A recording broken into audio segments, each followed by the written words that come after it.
안녕하세요. 최종용 어드바이저입니다. 화목한 런치 스탁, 오늘은 미국 전략 인사이트에 대한 내용을 준비했습니다.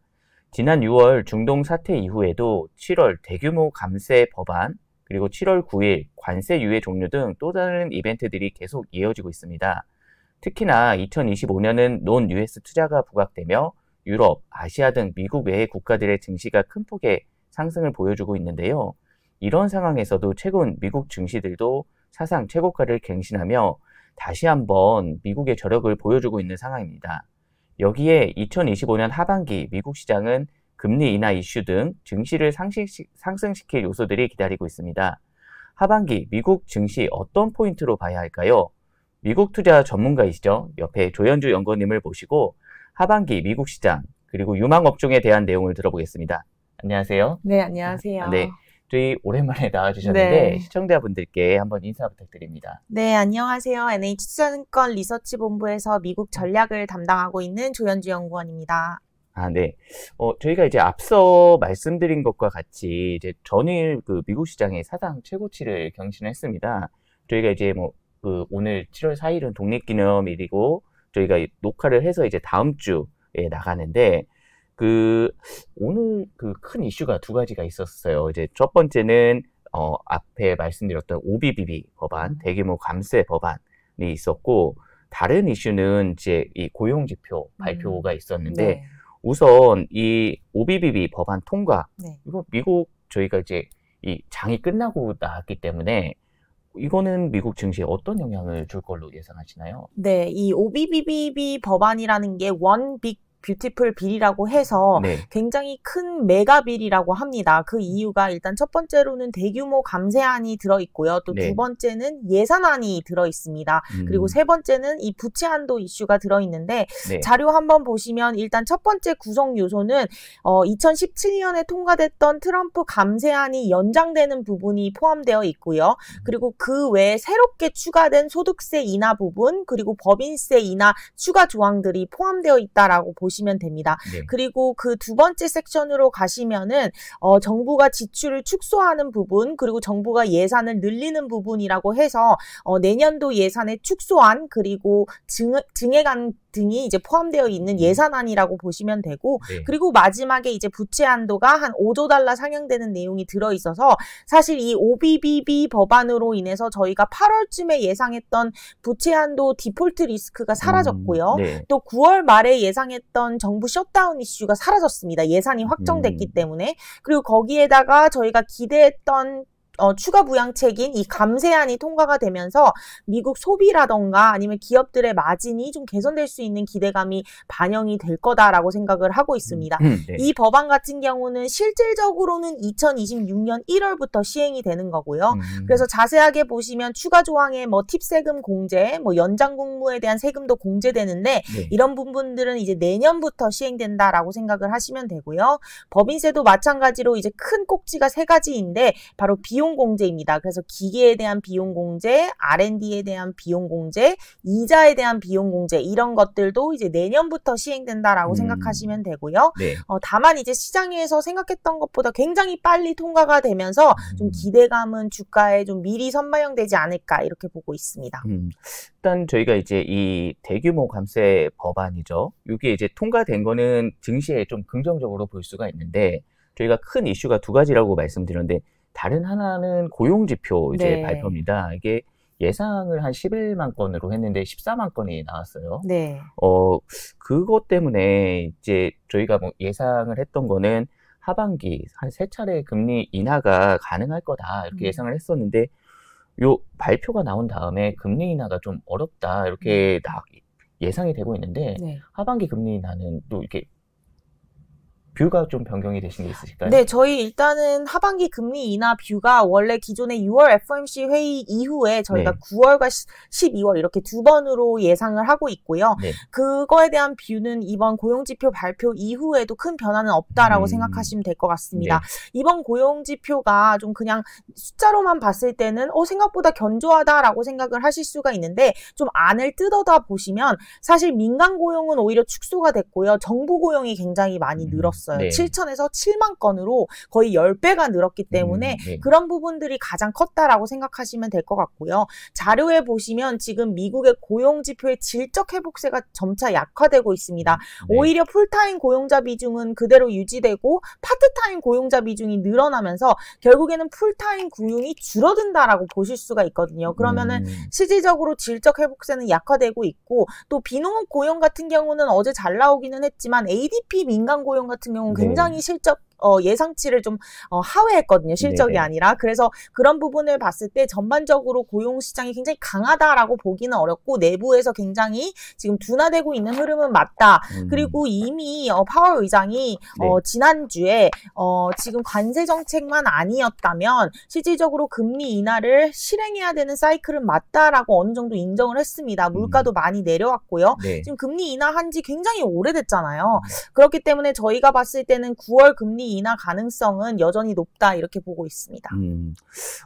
그러면 이제 저희가 이제 이 금리 인하는 이제 조금 나중에 한 번 더 설명을 해주시면 되시고 이게 이제 며칠 안 남았습니다. 이제 7월 9일 그 상호 고율 관세 유예가 종료가 되는데 일단 이번 주에 그 베트남하고 이제 협약을 했고 인도랑 곧 한다 이렇게 지금 내용이 나와 있는데 이 상호 고율 관세 네. 이거는 어떻게 될까요? 네, 아무래도 상호 고율 관세 같은 경우는 단기적인 가장 큰 불확실성 리스크가 아닐까. 왜냐면 저희는 네. 트럼프를 예측할 수가 없고 네. 또 뭐 당장 상호 관세 부과한다고 하면 저희가 또 시장이 대응을 할 수밖에 없잖아요. 네네, 그렇기 그렇죠. 때문에 단기적인 노이즈라고 좀 생각을 하고 있고요. 네. 자료 한번 보시면 사실 트럼프 패턴이 굉장히 비슷해요. 그 1기에도 2018년 12월에 중국에 대한 관세를 빡 부과하다가 90일 유예를 해줬습니다. 그러고 난 뒤에 뭐 협상을 한다 안 한다 하다가 결국에는 5월 달에 협상이 안 됐어요. 불발되면서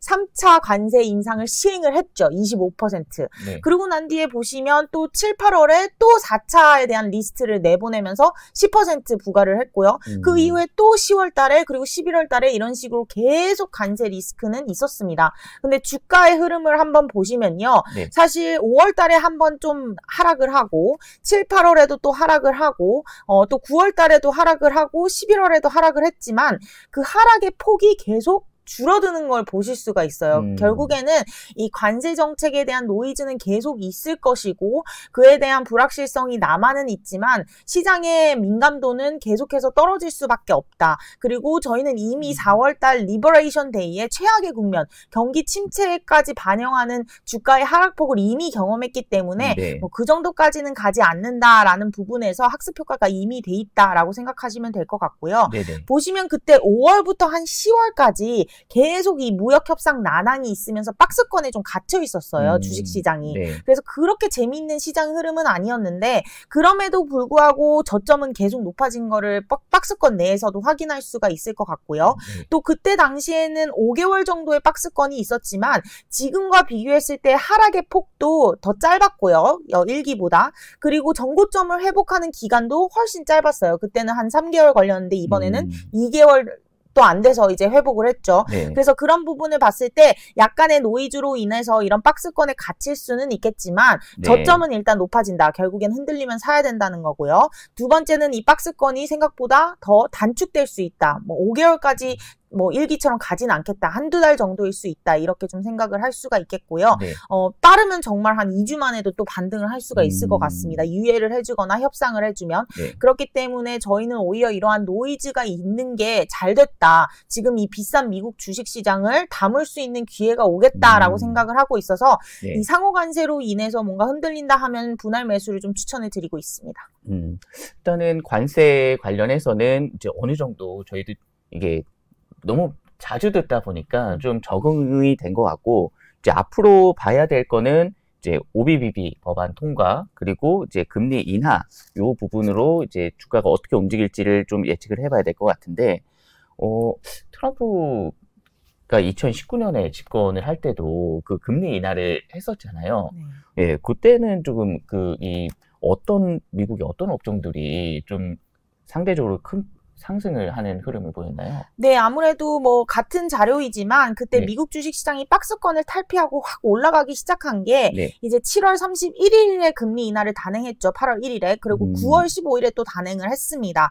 그러면서 9월 FOMC 회의 이후부터 계속 주가지수가 상승을 했고 이 전체 주가지수가 상승을 하다 보니까 당연히 이제 주도주인 테크 섹터가 강할 수밖에 없었습니다. 그래서 자료 한번 보시면 2019년에 이 금리 인하 기대감이 계속 확대가 되면서 8월에 한 번, 그리고 9월에 한 번 하고 그 이후에 또 10월에도 한 번 할 것이라는 기대감이 컸고 네. 그 다음 해에도 또 금리 인하 기대감이 있었기 때문에 테크 섹터로의 쏠림이 굉장히 컸어요. 아무래도 이제 테크는 워낙에 이제 캐시카우가 충분히 있는 견조한 실적이 있는데도 불구하고 여기에 네. 금리 인하까지 모멘텀이 더해지면서 유동성 장세로 인해서 밸류에이션 멀티플이 확대될 수가 있었죠. 지금 보시면 미국 주식시장 같은 경우는 뭐 PER이 지금 22배를 넘어섰는데 여기서 23배까지 가려면은 네. 결국에는 금리가 좀 낮아져야 되는 부분, 그리고 OBBB 같은 경기가 펀더멘털이 좀 개선돼야 되는 부분, 이 두 가지가 만약에 작용을 한다면 사실 멀티플 확대가 가능하고 실적 개선도 가능을 하기 때문에 주가의 상승폭은 더 커질 수 있다라고 생각을 하고 있고요. 네. 그렇다면 단연 주도주의 기환이 저희가 기대할 수 있지 않을까라고 보고 있습니다. 아, 이게 뭐 최근에 이제 뭐 S&P 500도 그렇고 나스닥도 이제 사상 최고가를 갱신을 하는 데는 M7 종목들이 좀 주도를 한 면이 있는데 이런 걸 보면은 이제 2019년 금리 인하 기대감으로 상승했을 때랑 이제 좀 비슷한 흐름을 좀 보이고 있잖아요. 그러면 이게 이제 이 M7 좀 너무 비싸. 그럼 이제 어떤 쪽으로 한번 이 눈을 돌려볼까 하면 어떤 업종 쪽을 좀 관심 있게 보시면 좋을까요? 네, 일단 저희가 뭐 말씀하신 대로 M7 너무 비싸다고 하시는데 자료 한번 보시면 네. 아직까지는 조금 더 상승 여력이 남았습니다. 그래서 만약에 가신다면 저는 M7을 좀 추천을 드리고요. 네네. 근데 여기서 이제 조금 더 이제 다변화를 하고 싶다. 전반적인 시장이 올라갈 때는 같이 다변화가 될 수 있고 또 이번에 시장을 올리는 힘이 정책이잖아요. 통화정책 그리고 재정정책. 그러면 저희가 정책 수혜주를 좀 살펴봐야 되는데 일단 먼저 감세 정책에 따른 수혜를 볼 수 있는 곳은 일단은 보너스 감가상각이 가능한 기업들입니다. 네. 그래서 예전에도 이 보너스 감가상각이라고 해서 원래는 기계를 사면 1년이나 5년 이렇게 나눠서 감가상각을 해야 되는데 이번에는 그냥 비용 그대로 통째로 다 감가상각이 가능하거든요. 그러면은 이제 세금을 낼 수 있는 여력이 굉장히 많이 적어지겠죠. 그래서 그런 부분이 이제 마진 개선을 할 수 있는데 그런 바스켓이 이제 이 보너스 감가상각 바스켓이라고 보시면 됩니다. 이런 바스켓들이 2017년에도 세금 인상을 했을 때 좀 벤치마크 대비해서 많이 올라온 모습을 보실 수가 있고요. 네. 이런 애들 같은 경우는 이제 기계라던가 뭐 R&D 비중이 높은 캐펙스 투자 비중이 높았던 섹터들이 많았습니다. 그래서 운송이 거의 한 40%를 차지했고 자본재 정도가 많이 차지를 했고요. 네. 종목단으로 보시면 라크웰 오토메이션이라든가 뭐 유나이티드 파셀 그리고 페덱스 이런 애들이 좀 강세를 보였다라고 보시면 될 것 같습니다. 최근에 운송주 같은 경우는 관세 정책으로 인해서 많이 밸류에이션이 낮아져 있기 때문에 네. 이번 OBBB 법안으로 좀 모멘텀을 받을 수 있을 것 같고요. 네. 그 외에도 지금 수혜를 받을 수 있는 감세 정책 이슈는 뭐 내용에는 나와 있지는 않지만 지금 이 안에 들어있는 것 중에 하나가 연방 토지를 다 허용해주면서 알래스카까지도 이제 원유 시추가 가능해집니다. 그러다 보니까 이 오일앤가스라든가 석탄과 같은 전통 에너지 기업들이 좀 수혜를 받을 것으로 좀 예상이 되고 있고요. 네. 또 여기 조항에 보시면 반도체 시설 투자 관련한 세금 공제 혜택이 들어 있습니다. 결국에는 이제 반도체 섹터나 테크 섹터, 신기술 같은 경우는 워낙에 투자를 많이 하고 있기 때문에 이런 신기술 관련해서 뭐 테크라던가 제약 바이오까지도 좀 영향을 받을 수 있다라고 보시면 될 것 같습니다.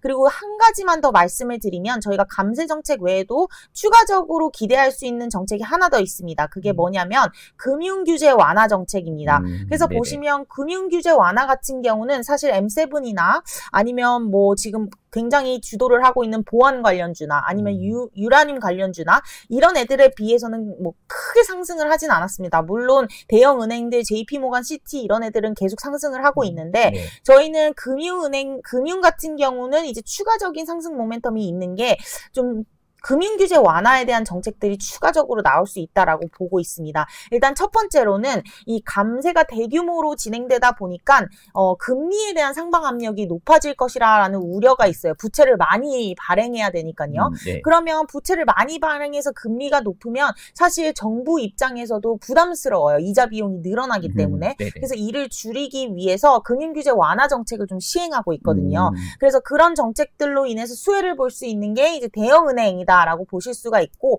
최근에 그림 25번을 한번 보시면 대형 은행들이 전부 다 올해 배당을 굉장히 많이 늘렸어요. 특히 골드만삭스 보시면 많이 늘린 걸 보실 수가 있는데 이렇게 배당을 늘린 이유가 뭐 실적이 너무 좋아서 이런 거라기보다는 이번에 스트레스 테스트 기준을 한시적으로 낮춰줬어요. 굉장히 크게 낮춰주면서 자본력이 커진 거죠. 그러면서 그 자본력을 이제 배당으로 썼다라고 보시면 될 것 같고, 이게 이제 한시적으로 나왔지만 SLR 규제 완화라던가 아니면 지분율 완화라던가 이런 부분으로 인해서 아마 법제화가 될 수 있다. 금융규제 완화 법안이. 그래서 이런 부분들이 추가적으로 저희가 기대할 수 있는 거고, 이게 나와야지만 또 금리 상방 압력을 낮출 수 있기 때문에 좀 무조건적으로 나오지 않을까라고 보시면 될 것 같고요. 또 여기에 추가적으로 이제 CFPB라고 해서 소비자 보호국의 규제도 대부분 다 완화가 됐습니다. 왜냐하면 이번 OBBB 법안에 이 CFPB에 대한 예산이 절반으로 깎였어요. 그러니까 아예 구실을 못하는 거죠. 그러다 보니까 은행들이 했던 수수료,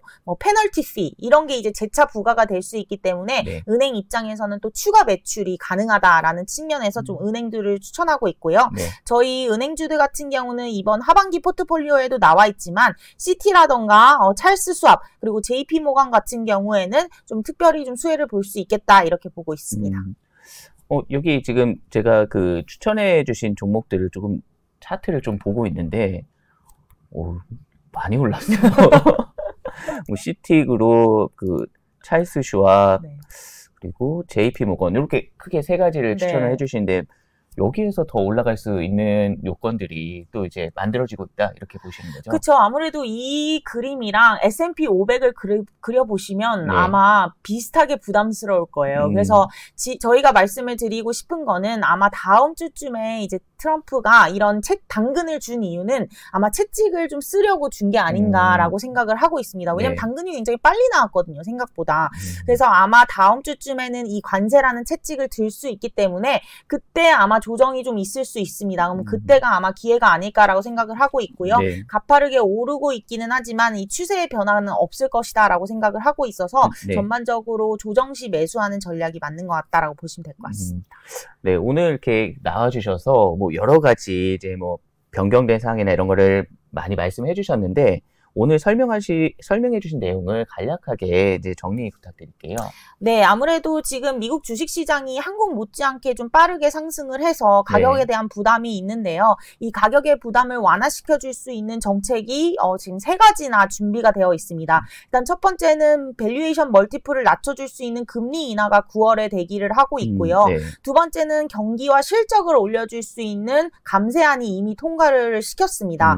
그리고 세 번째는 이제 금융규제 완화로 인해서 기업들이 운용할 수 있게 환경이 굉장히 긍정적으로 조성이 될 수 있다라는 측면에서 지금의 가격 수준보다 더 상승 추세를 이어갈 수 있는 모멘텀이 있기 때문에 저희는 미국 주식시장 좀 긍정적으로 바라보고 있다라고 보시면 될 것 같고요. 섹터는 좀 테크 중심의 주도주가 기완하지 않을까라고 생각을 하고 있고 금융, 은행 이런 쪽을 좀 살펴보자 이렇게 말씀드리겠습니다. 결론은 미국 주식 다 좋다 이렇게 보시는 거죠? 네, 긍정적으로 보고 있습니다. 저희 오늘 방송 자료는 더보기란을 통해서 이제 확인을 하실 수 있습니다. 화목한 런치스탁 다음 시간에는 저희가 증권주에 대한 내용으로 찾아뵐 텐데요. 최근 코스피 지수 3,000포인트를 재돌파했고 대체거래소 이후에 증권주 가격들이 많이 상승했습니다. 최근에 좋은 흐름을 보이고 있는 증권주 앞으로의 그 흐름 전망은 어떻게 될지 다음 방송을 통해서 확인해 보세요. 그리고 7월 초부터 더운 날씨가 지속되고 있습니다. 더운 날씨에 건강 유의하세요. 오늘도 시청해 주셔서 감사합니다.